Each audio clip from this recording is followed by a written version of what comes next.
Hoş geldiniz balkonuma. Bugün sizlere bir güzel bükme tarifi veriyorum. Burada 4 bardak unum var. Burada bir yemek kaşığı maya. Burada bir tatlı kaşığı şeker. Bir tatlı kaşığı tuz. Burada 3,5 bardak suyum var. Bakalım ne kadar su alacak.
Çok güzel bükmemiz olacak.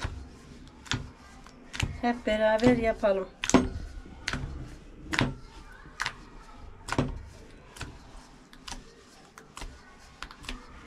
4 bardak un, 3,5 bardak su, hemen şurada bir yemek kaşığı kalmadı bile. 3,5 bardak suyu aldı.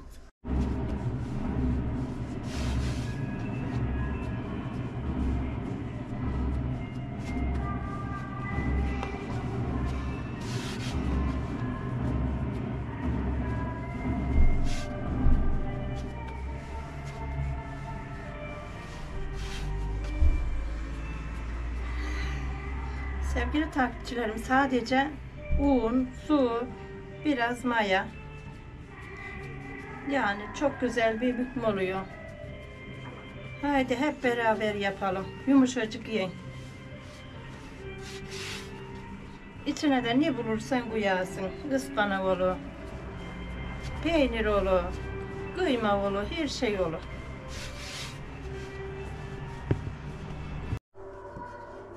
Hamurumuz oldu. Koyuyoruz. Mayalanmaya bırakıyoruz. Yaparken görüşürüz canlarım.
Ispanağın içine biraz süzme yoğurt, biraz peynir karıştırdım. Biraz sevdiğim baharatlardan ben attım. Siz de ne seviyorsunuz onu atabilirsiniz canlarım. Bunun içine bir çay bardağı yağın içine 2 yemek kaşığı haşhaş yaptım. Böyle. Bunu da acık acık katıyorum.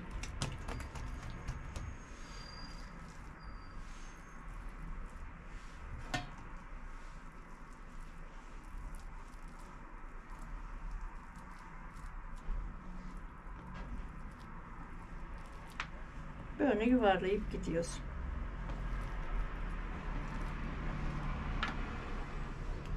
Buralarına da bir çizik atıyoruz. Güzel görünsün diye.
Bükmelerimiz oldu. Böyle biraz haşhaş yapıyorum üzerlerine. Harika bir bükmemiz oldu.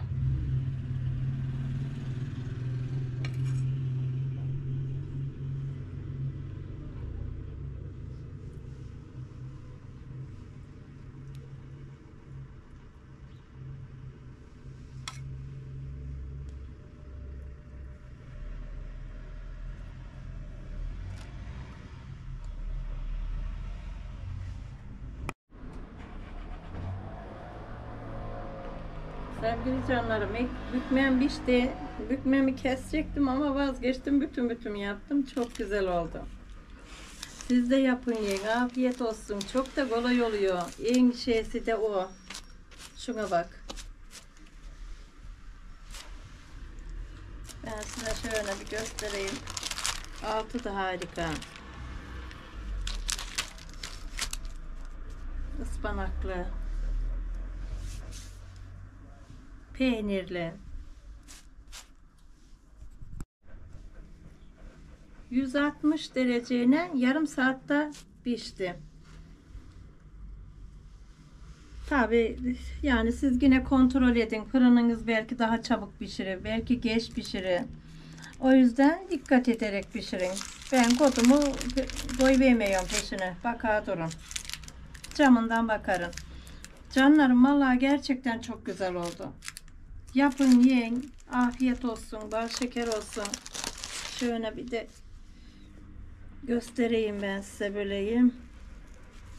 Ama çok kaynar. Daha yeni aldım bu şeyden fırında.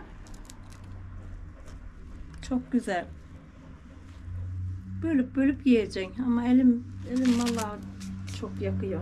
Allah'ım. Kanalımı yeni izleyen, takip edenler lütfen abone olun. Gerçekten mis gibi kokuyor. Çok da güzel bükmemiz oldu. Bu tarifimden sonra yapacağım yeni tarifimi izlemeniz için bildirim zilinizi açın. Lütfen hemen anında varır size. Dilim döndüğünce söylüyorsun, kimisini diyemiyorsun. Çok güzel oldu, yumuşacık.